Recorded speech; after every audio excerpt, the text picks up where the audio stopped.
They found her at 2:17 in the morning, lying motionless in the garden of a $60 million estate.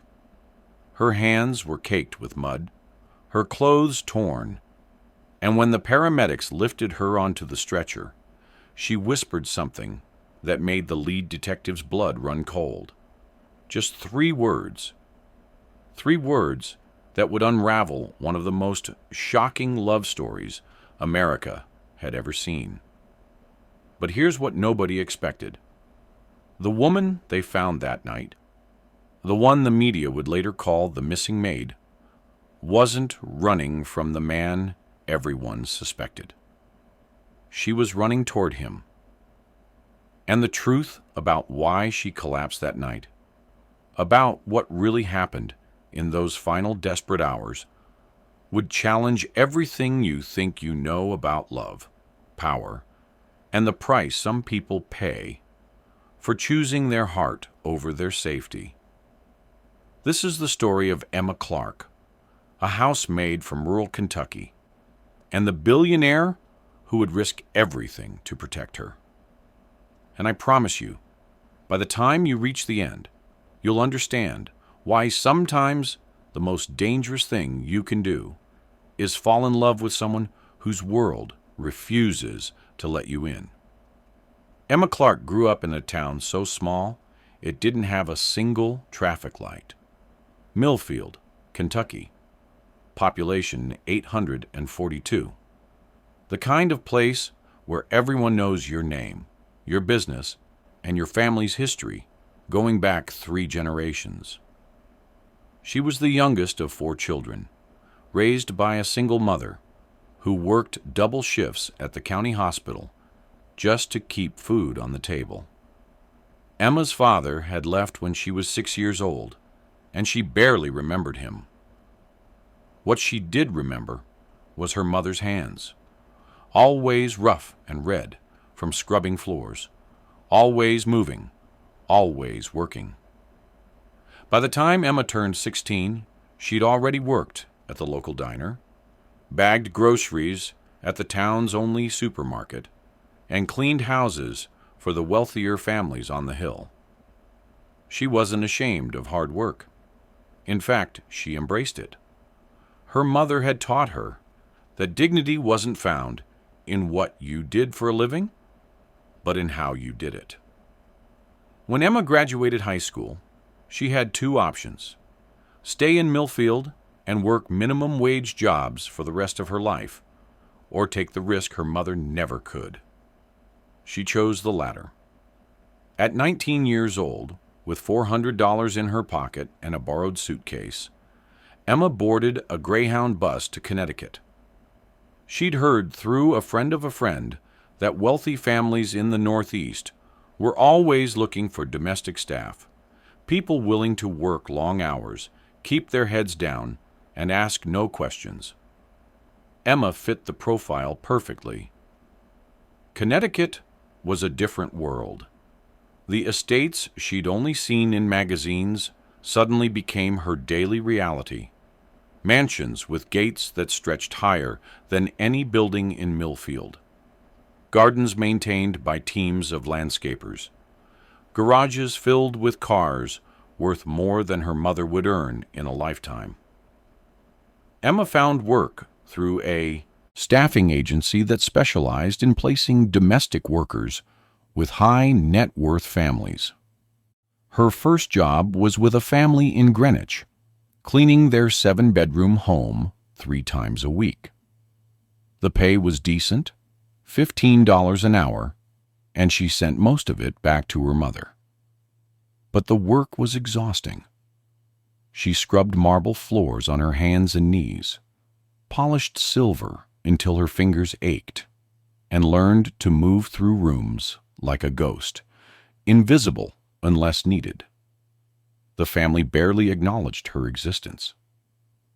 For 2 years, Emma lived in a cramped studio apartment she shared with another housekeeper, a woman from El Salvador named Rosa, who became her closest friend. They worked long days, ate cheap meals, and dreamed of better lives. Emma saved every penny she could, she had a plan. 5 more years of this, she told herself, and she'd have enough to put herself through nursing school. She'd become the person her mother always believed she could be. But plans, as Emma would soon discover, have a way of unraveling when you least expect it. In the spring of 2022, the agency called with a new opportunity. A private estate in Fairfield County was looking for a live-in housekeeper. The pay was significantly higher, $25 an hour plus room and board. The catch was that the employer valued privacy above all else. No social media posts about the job, no discussing the household with anyone outside. Complete discretion. Emma didn't hesitate. She said yes. The Winston estate sat on 42 acres of pristine Connecticut countryside. The main house was a sprawling stone mansion built in the 1920s, complete with a library, a wine cellar, an indoor pool, and staff quarters that were nicer than any apartment Emma had ever lived in. The owner was a man named Christopher Donovan, though everyone called him Mr. Donovan. 48 years old, self-made billionaire, founder of a private equity firm that managed over $12 billion in assets. He was rarely home. When he was, he kept to himself, spending most of his time in his study or taking calls that seemed to last for hours. The estate was managed by a head housekeeper named Margaret, a stern woman in her 60s who ran the household like a military operation. There were rules, lots of them. Never enter Mr. Donovan's study without permission. Never speak to him unless spoken to first. Never ask personal questions. Keep your workspace immaculate. Be invisible. Emma had been working at the estate for 3 weeks when she first had a real conversation with Christopher Donovan. It was a Tuesday afternoon in late May. She was in the library, dusting the shelves, when she heard footsteps behind her. She turned and found him standing in the doorway, dressed in a dark suit, his tie loosened. He looked tired, more than tired, exhausted. For a moment, neither of them spoke. Then he said, "You're the new housekeeper." Emma nodded. "Yes, sir." "Mr. Donovan," she corrected herself. He walked past her toward the window, hands in his pockets, staring out at the gardens. "Do you read?" he asked. The question caught her off guard. "Sometimes," she answered, "when I have time." He gestured toward the shelves. "Feel free to borrow anything you'd like. Most of these haven't been touched in years." Emma wasn't sure what to say. "Thank you," she managed. He turned to look at her then, really look at her, and for the first time, Emma noticed his eyes, dark brown, almost black, with a sadness in them that seemed to reach down into something deeper than fatigue. "What's your name?" he asked. "Emma Clark," she said. He nodded slowly. "Well, Emma Clark, welcome to the estate." And then he walked out, leaving her standing there with her heart beating just a little faster than it should have been. Before we dive deeper, let us know in the comments where you're watching from. We'd love to hear from you. And if you're new here, click on the subscribe button so you never miss any of our upcoming videos. My mom said I can't reach 1,000 subscribers. Let's prove her wrong. Over the following weeks, something unexpected began to happen.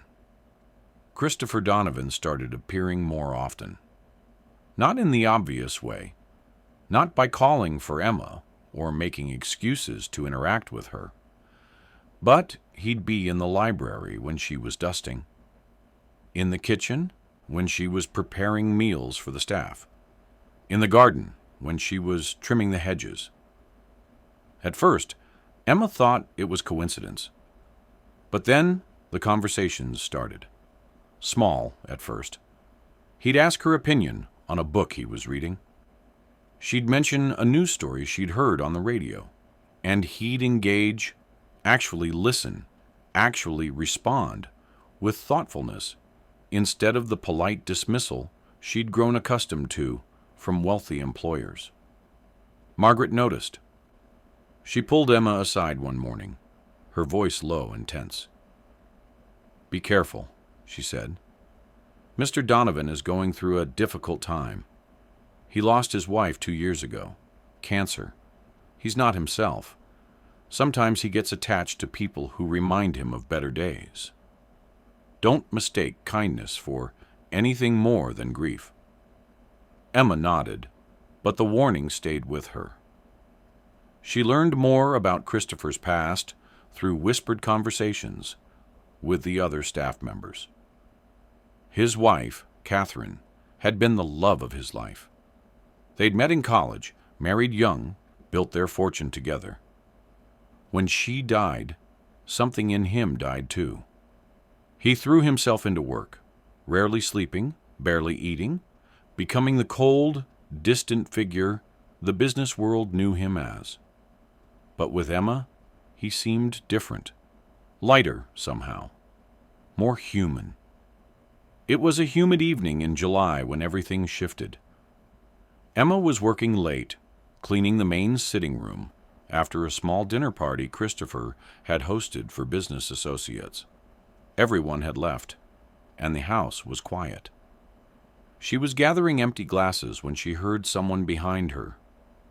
"I'm sorry," Christopher said. His voice was soft, almost hesitant.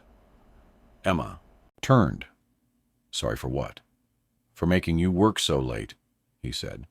"You should have been done hours ago." "It's my job," Emma replied with a small smile. "It's fine."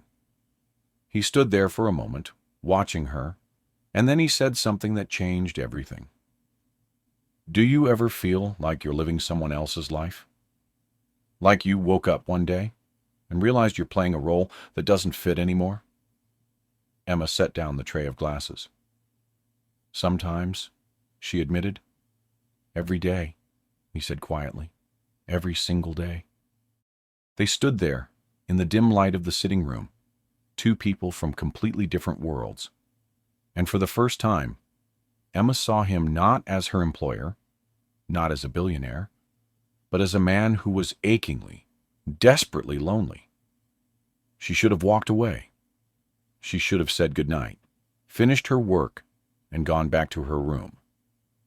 But instead, she stayed, and they talked about everything, about his wife and the guilt he carried for not being able to save her, about Emma's mother and the sacrifices she'd made, about dreams deferred and lives half-lived.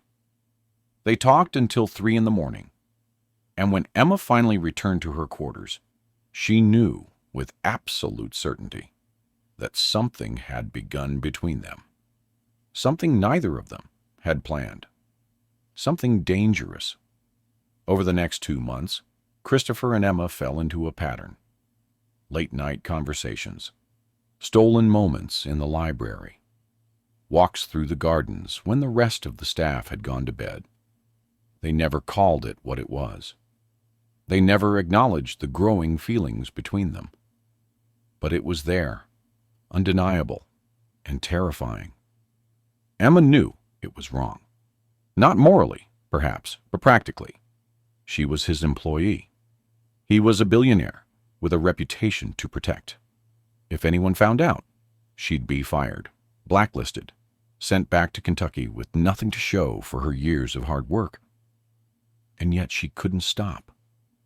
Because for the first time in her life, someone saw her. Not as the poor girl from Millfield, not as the invisible maid, but as Emma. Complex, thoughtful, worthy. Christopher was equally torn. He knew he was being selfish. He knew he was putting Emma in an impossible position. But after 2 years of numbness, of going through the motions of living without actually feeling alive, she was the first person who made him want to try again. The first time he kissed her, it was raining. They were in the garden, and Emma had just made a joke about something trivial, and he'd laughed, really laughed. And before either of them could think, his lips were on hers. When they pulled apart, Emma's heart was racing. "We can't," she whispered. "I know," he said. But he kissed her again anyway. For 4 months, they carried on in secret. It wasn't easy. Margaret was suspicious, watching Emma with narrowed eyes, asking pointed questions about why Mr. Donovan seemed to be home so much more often. The other staff members gossiped, but they had no proof. Christopher and Emma were careful. No publics, displays, no careless mistakes. But in private, they built something real. He told her about his fears, his regrets, the crushing weight of expectations that had defined his entire adult life. She told him about the guilt she felt for leaving her mother behind, the shame of being treated as less than human by people who had more money than kindness. They were healing each other piece by piece. But secrets have a way of coming out. And in Christopher Donovan's world, there were people watching. People who stood to gain from his downfall. People who would stop at nothing to destroy anything that made him vulnerable. Emma had no idea that the moment she fell in love with Christopher Donovan, she'd painted a target on her back. Catherine Donovan had a brother. His name was Marcus Hale, and he hated Christopher with a fury that had been festering for years. The hatred wasn't always there.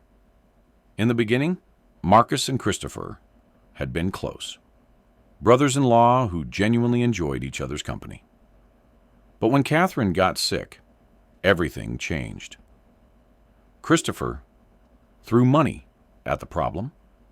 The best doctors, the most cutting-edge treatments, clinical trials that cost hundreds of thousands of dollars. But Marcus believed his sister's illness was Christopher's fault. The stress of the lifestyle, the constant travel, the pressure of maintaining appearances in the billionaire social scene.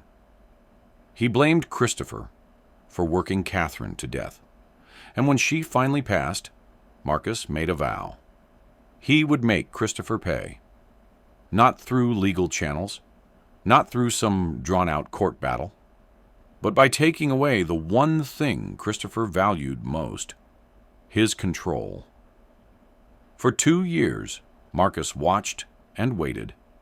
He hired private investigators to track Christopher's movements.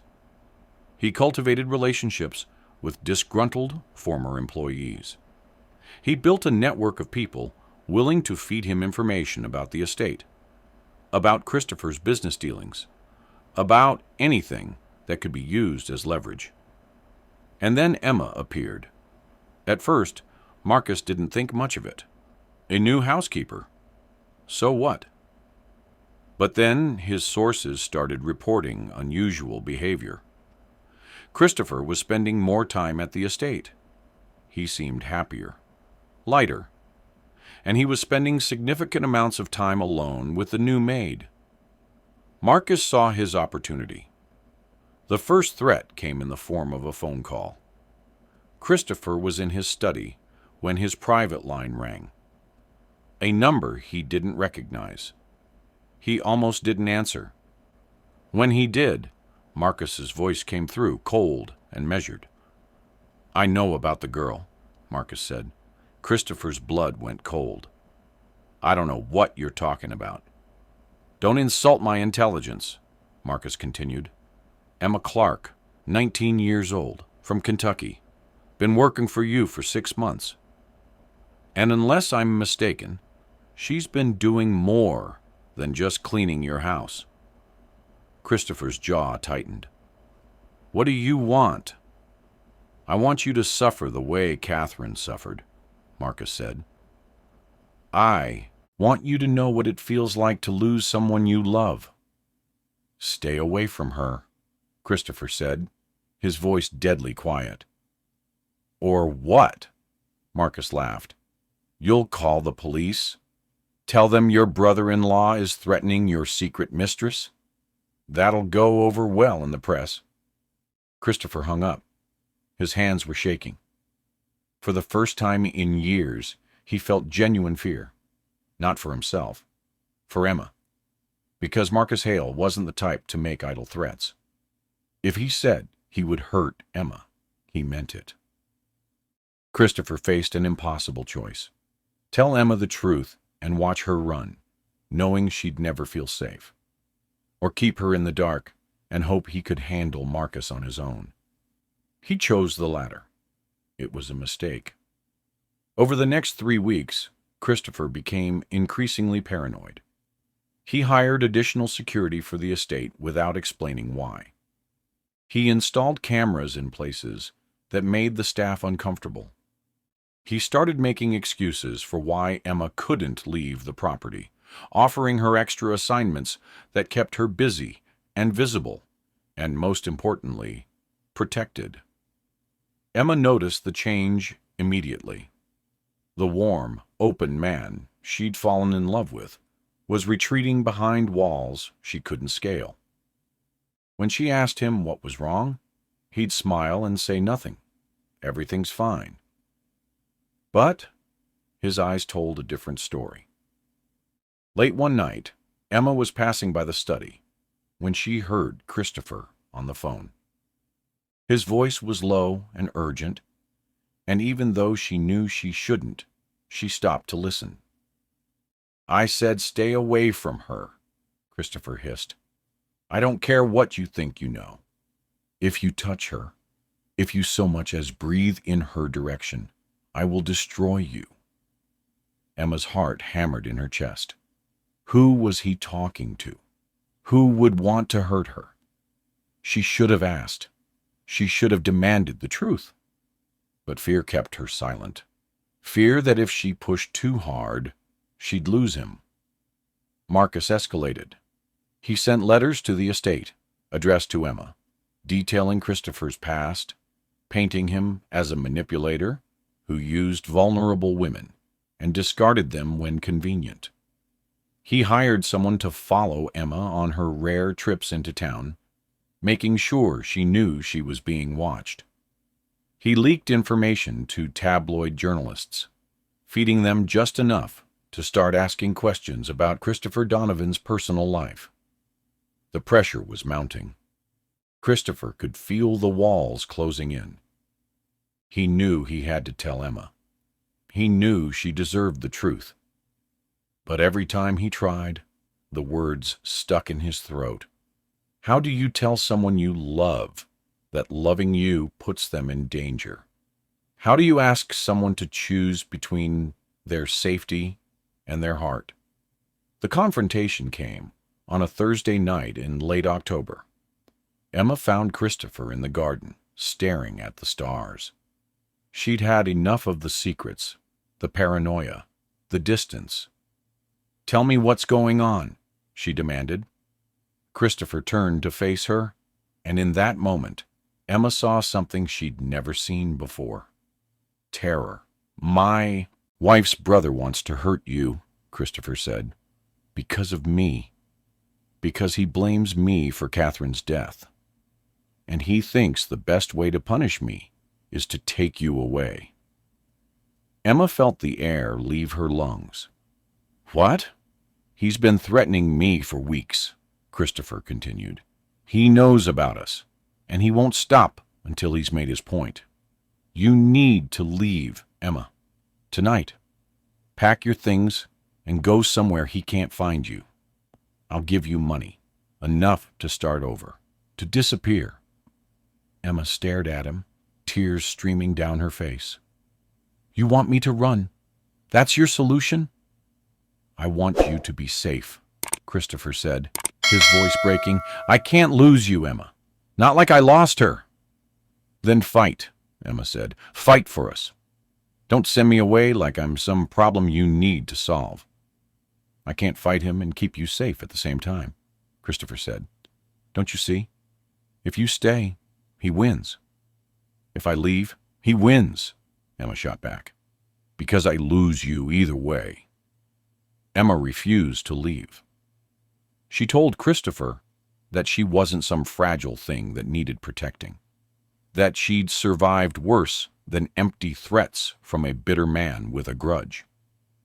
She told him that running would only prove they were ashamed of what they had, and she wasn't ashamed. For the first time in her life, she was choosing herself. She was choosing love. Christopher wanted to argue, but he couldn't, because part of him, the part that had been lonely for so long, didn't want her to go. So they made a plan. They would go public with their relationship, take away Marcus's power by refusing to hide. They'd face whatever consequences came together. It was risky. It was terrifying. But it was the only way forward. They agreed to make the announcement the following week. Christopher would hold a press conference, introduce Emma as his partner, and dare Marcus to try something in the harsh light of public scrutiny. It might have worked. But Marcus moved first. It was a Friday night. The estate was quiet. Most of the staff had the weekend off, leaving only Margaret and Emma on the property. Christopher was in his study, working on the statement he'd deliver at the press conference. Emma was in the kitchen, making tea. She didn't hear the car pull up the drive. She didn't hear the footsteps on the gravel. She didn't hear anything until the back door burst open and Marcus Hale walked in. Emma froze. She'd seen pictures of him in the house. Tall, dark hair graying at the temples, sharp features that looked carved from stone. He smiled when he saw her, but there was no warmth in it. "So you're the girl who's captured my brother-in-law's heart," Marcus said. Emma's hand tightened around the kettle. "You need to leave." "Do I?" Marcus asked, stepping closer. "Or do you?" "You're trespassing," Emma said, her voice steadier than she felt. "I'm calling security." "Go ahead," Marcus said. "But before they get here, I want you to understand something. Christopher Donovan destroys everything he touches. He destroyed my sister. He'll destroy you too." Emma reached for her phone, but Marcus was faster. He grabbed her wrist, not hard enough to hurt, but firm enough to make his point. "You think you're special," he said. "You think you're different from the others. But you're not. You're just a distraction. A way for him to forget the guilt. And when he's done with you, you'll be back where you started, scrubbing other people's floors." Emma wrenched her arm free. "Get out!" Marcus laughed. "Make me." That's when Christopher appeared in the doorway. Christopher's voice was low and dangerous. "Get away from her, Marcus." Marcus turned, his smile widening. There he is, the great Christopher Donovan, here to save his damsel in distress. "I told you what would happen if you came near her," Christopher said. "I'm calling the police." "You're not calling anyone," Marcus said. "Because if you do, the first thing I'll do is tell every reporter in the country about your little affair with the help. I'll destroy your reputation, your business, everything." "I don't care," Christopher said. "Call whoever you want. Tell them whatever you want. I'm not hiding anymore." Marcus's smile faltered. "You're serious?" "I love her," Christopher said simply. "And I don't care who knows." For a moment, Marcus looked genuinely surprised. Then his expression hardened. "You're a fool." "Maybe," Christopher said, "but I'd rather be a fool in love than a bitter man obsessed with revenge. Get out of my house, Marcus. Now." Marcus looked between Christopher and Emma, and something in his eyes shifted. He'd lost. He knew it. Without another word, he turned and walked out. Emma's legs gave out, and Christopher was there, catching her, holding her as she shook. They called the police. Marcus was arrested for trespassing and making terroristic threats. Christopher filed a restraining order. The press got wind of the story, and within 24 hours, it was everywhere. Billionaire's secret romance with housekeeper. The headlines were sensational, some sympathetic, others cruel. Emma's face was plastered across tabloids. Reporters showed up at the estate, demanding interviews. Her phone was flooded with messages from people she hadn't spoken to in years. The scrutiny was overwhelming, but Christopher kept his promise. He held the press conference. He stood in front of dozens of cameras and told the world that yes, he was in a relationship with Emma Clark, that yes, she'd worked for him, and that no, he didn't care what anyone thought about it. Emma Clark is the bravest, most compassionate person I've ever met, he said. She saw me at my lowest and chose to stay. And I will spend the rest of my life making sure she never regrets that choice. The public response was mixed. Some people thought it was romantic. Others called it inappropriate, a power imbalance that couldn't be ignored. But Christopher and Emma didn't care. They'd survived the worst. They'd faced the threats, the secrets, the confrontation.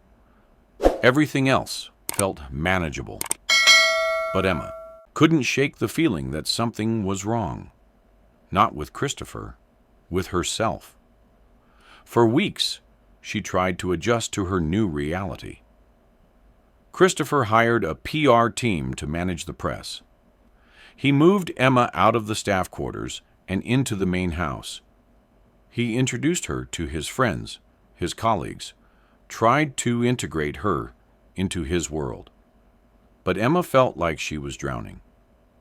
The people in Christopher's circle were polite but distant. They smiled at her and made small talk, but she could see the judgment in their eyes, the whispers that followed her when she walked into a room. She was the maid who'd gotten lucky, the girl from nowhere who'd seduced a billionaire. No matter what Christopher said, no matter how much he loved her, she would never be seen as anything more than that.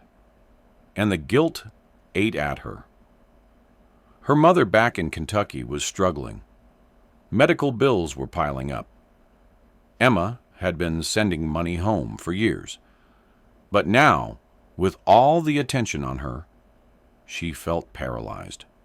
How could she ask Christopher for help? How could she explain that even though she was living in a mansion, her family was still suffering? One night, Emma sat in the library, the same place where she and Christopher had first connected, and she asked herself the hardest question she'd ever faced. Was love enough? Was it enough to overcome the chasm between their worlds? Was it enough to silence the voices telling her she didn't belong? Was it enough to justify the loss of her identity? The feeling that she was becoming someone she didn't recognize? 3 months after Marcus's arrest, Emma made a decision. She told Christopher she needed time to think, time to figure out who she was outside of their relationship. Christopher was devastated. "Don't leave," he begged. "We can work through this, together." Emma touched his face, tears in her eyes. "I need to figure out how to work through this on my own first. If I stay now, I'll always wonder if I chose you because I loved you or because I was afraid of losing everything you represent." "That's not fair," Christopher said. "I know," Emma whispered, "but it's how I feel." She left the estate that night, moving back to the small studio apartment Rosa still rented. She found work at a local hospital, a job that had nothing to do with Christopher or his world. She called her mother every day. she started therapy. And slowly, painfully, she began to rebuild the pieces of herself she'd lost. Christopher respected her space, though it nearly killed him. He didn't call. He didn't show up. He waited. Because he understood, on some level, that if Emma was going to come back, it had to be her choice. Completely and utterly her choice. 6 months passed. Emma had settled into a new rhythm. She worked at the hospital as a patient care technician, saving money for nursing school. She reconnected with old friends. She learned to be comfortable with herself again. But she thought about Christopher every single day. One evening, Emma was walking home from her shift when she saw him. He was standing outside her apartment building, hands in his pockets, looking nervous. Emma's heart stuttered. "Christopher." "Emma," he said softly, "I know you asked for space. I've tried to give you that. But I needed to see you, just once, to tell you that I'm sorry." "Sorry for what?" Emma asked. "For not understanding sooner," Christopher said. "For thinking that my love was enough. For putting you in a position where you had to choose between yourself and us. You did nothing wrong." "I did," Christopher said. "I should have let you go the first night we talked. I should have protected you from all of this. But I was selfish, and I'm sorry." Emma felt tears pricking her eyes. "I don't regret loving you. I just regret losing myself in the process." "I know," Christopher said, "and I don't expect you to come back. I just needed you to know that you changed my life, Emma. You made me believe I could be more than my grief, and I'll always be grateful for that." He turned to walk away. "Christopher, wait," Emma called. He stopped. "I've been thinking," Emma said, "about us, about what went wrong. And I realized something. We tried to fit me into your world, but we never tried to build a new world together, one that was ours." Christopher turned back to face her. "What are you saying?" "I'm saying I love you," Emma said. "I never stopped. But if we do this again, we do it differently. No more hiding. No more trying to make me into something I'm not. We figure out what our life looks like, together. Not in your world or mine, in ours." Christopher closed the distance between them. "Are you sure?" Emma smiled through her tears. "I've never been more sure of anything in my life." He kissed her then, in the fading light of a Connecticut evening, and it felt like coming home. Christopher and Emma didn't rush back into anything. They took it slow. He sold the estate and moved into a smaller home, something that felt less like a museum and more like a place where people actually lived. Emma enrolled in nursing school. Christopher scaled back his work, taking on fewer projects, prioritizing quality of life over quarterly earnings. They built a life together, piece by piece, a life that honored both of their histories, without being defined by them. Emma's mother came to visit, and Christopher paid off her medical bills without making a big deal about it.